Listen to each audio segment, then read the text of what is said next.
Letters to Life. Part 2, The Unnamed Wounds.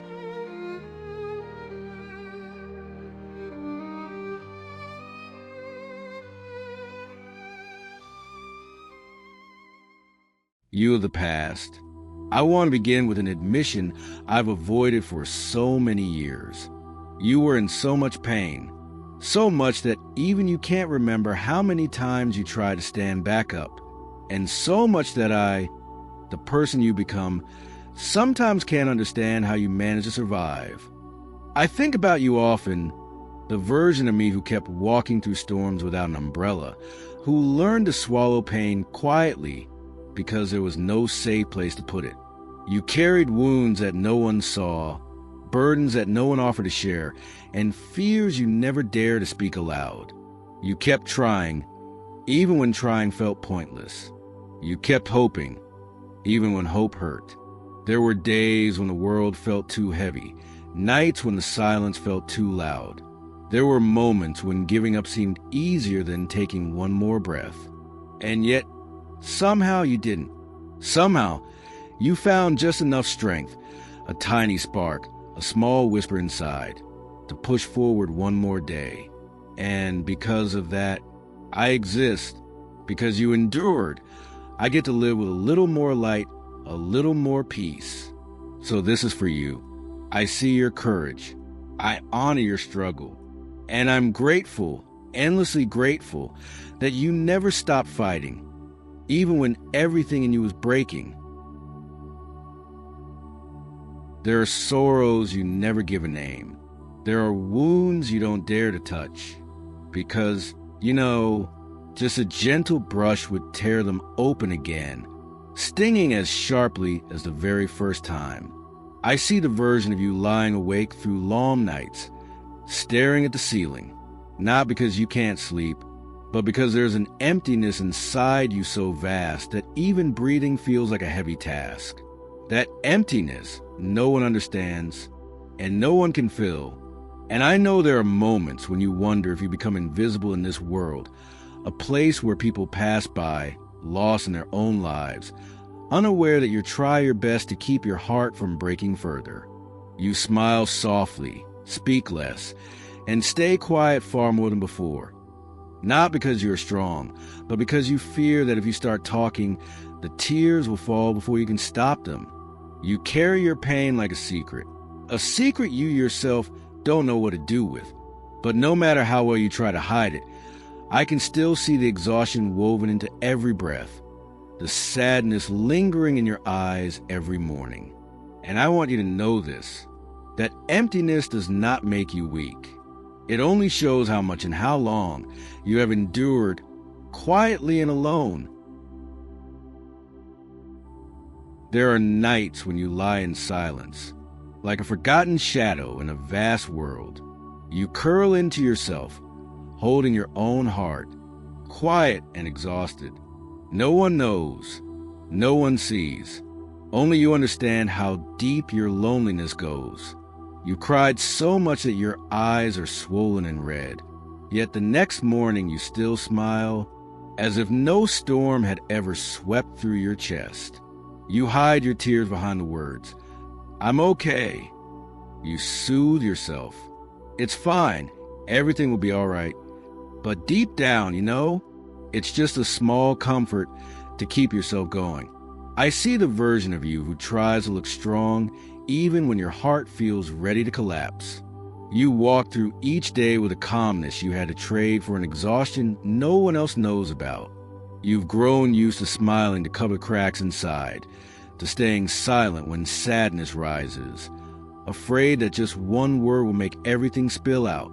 There are moments when you sit alone for a long time, staring into nothing, not because you have nothing to think about, but because you have too much on your mind and no place to start. The emotions you bottle up suffocate you, yet you keep moving, keep living, as if that's the only thing you're allowed to do. And I want you to know this. The burdens you carry are not small. Your strength isn't measured by how little you cry, but by the fact that even after breaking so many times, You still find the courage to rise every morning and face another day. You have tried so hard, and you deserve to be gentle with yourself. The you of that time had to grow up alone. In a way, no one should ever have to grow up. There were days when you tried to seem so strong that even you were fooled by your own act. You laughed loudly to hide a heart that was trembling inside. You spoke cheerfully, but with just one gentle question, you could fall apart and cry. I know there were afternoons when you curled up in a corner, try to swallow your tears because you were afraid someone might see them. You learned how to comfort yourself, how to stand back up, how to find your own path when no one was there for you. And in that process, you grew up far faster than any child ever should. Your smiles back then weren't light. They were masks you wore to cover the uncertainty knocking at your heart every moment. Just a caring question, just a soft look was enough to pull all the buried pain to the surface. You tried harder than anyone ever knew, and you deserved to be held, to be soothed, to be understood. There were moments when you wanted to scream, "I'm tired. I'm not okay. I just need someone to hold me."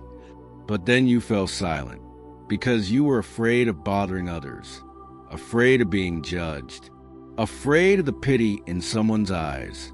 And deeper than all of that, you were afraid that no one truly wanted to listen. So you chose to endure, quietly, silently, alone. Your strength wasn't a gift. It was a scar. I know there were times you opened your mouth to speak, then swallowed everything back down, because you realized no one had enough patience to hear you to the end. You longed for a hug, a gentle hand on your shoulder, a sincere question. Are you really okay? But the world around you was too loud, too rushed, and your pain kept sinking deeper and deeper.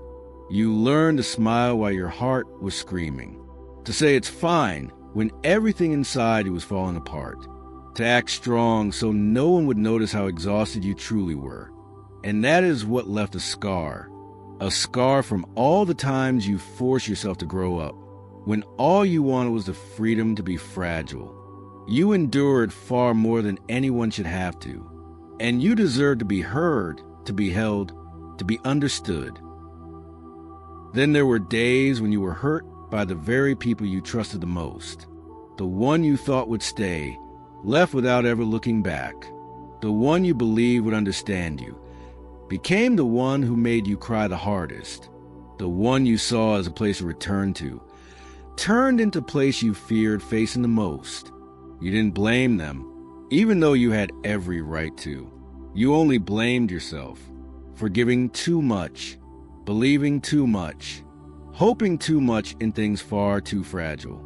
Some pain doesn't come because people are cruel, but because you place your heart in their hands, with the innocent hope that they would know how to hold it. And when they dropped it, you were the one picking up the pieces, mending them with silence and sleepless nights. You learned that not everyone you love will know how to love you back. Not everyone you call home will welcome you when you return. And sometimes the person who hurts you the most is the very one you once believed would protect you from pain. Yet even so, you remain gentle. You remain sincere, because that is how your heart chooses to survive, even after all the wounds it has carried. You asked yourself, why can't they see how hard I tried? Why am I not good enough for them to stay? Why do I love so sincerely, yet still fail to keep anyone? Those questions echoed inside you, repeating until you began to doubt your own worth. You blamed yourself, punished yourself, convinced yourself the fault must be yours.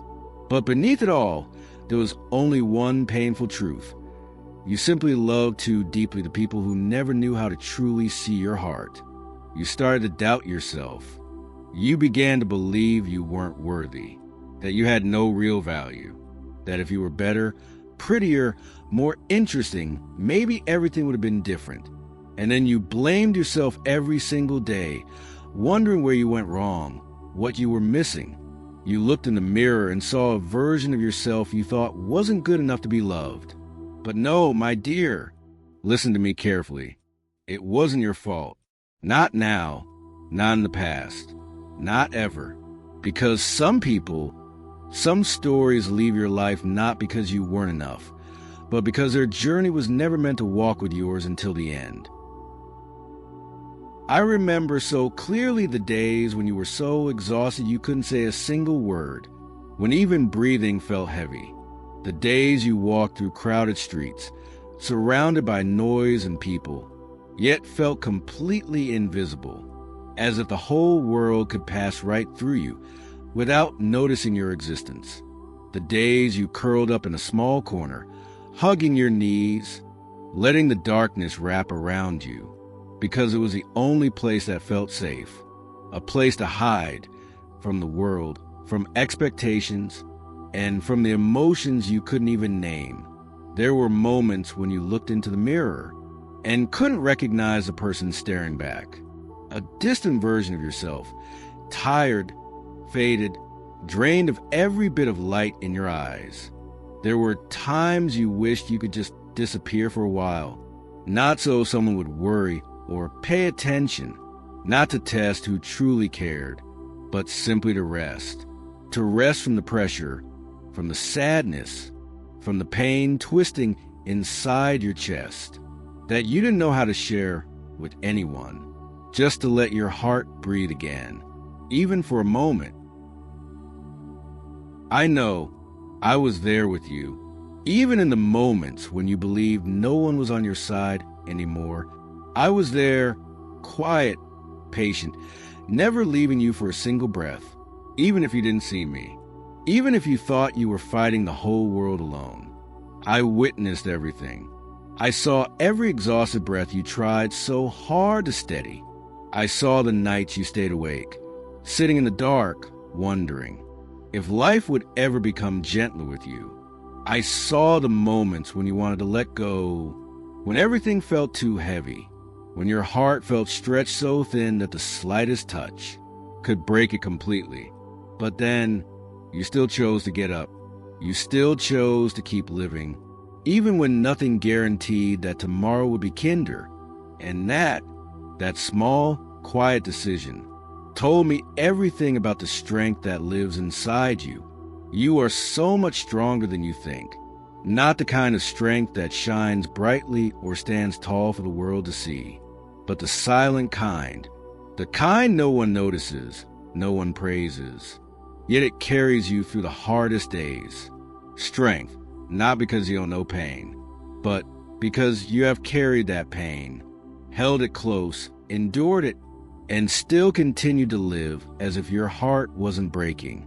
Strength, not because you don't know fear, but because you tremble and move forward anyway, choosing to take steps toward the future, choosing to believe you deserve something better, even when that belief is hanging by the thinnest thread. You are not weak. You have simply been too alone on your journey. But I am here. I have always been here. And I will keep being here until the day you can see yourself through the same eyes with which I have seen you for a very long time. Back then, your world was so small that just one unanswered message was enough to make your heart ache, leaving you wondering what you did wrong. One forgotten promise could keep you awake all night, staring at the ceiling with a heaviness you couldn't explain. One cold, distant glance was enough to steal your sleep for many nights. As you tried to find excuses to comfort yourself, you poured too many emotions into things that were never certain. You held on tightly to the smallest signs, building entire skies of hope from them. You gave too much love to people who didn't know how to appreciate it, people who came into your life only to learn how to be loved, not how to love you back. You clung to those who already wanted to leave, using all your strength to hold on to footsteps that no longer belonged to you. And then You let go of the ones who truly wanted to stay, simply because you believed you weren't enough, not good enough, not important enough, for someone to choose you wholeheartedly. Back then, your world was that small, that fragile, and because of that, your heart endured far more than it ever should have. But my dear, those were the years everyone must go through, the years of fragile innocence, of early stumbles no one ever taught you how to rise from, of lessons that exist in no textbook, etched only into your heart through pain and tears. Back then, we only knew how to live with our hearts, to love instinctively, to trust without hesitation, and to let ourselves be hurt without even realizing it. Those were the days we slowly learned to understand who we were, to see that no matter how soft or wounded the heart may be, it will always find its own way to grow. The you of the past. I remember everything. I remember every tear that soaked into your pillow on those nights no one ever knew about.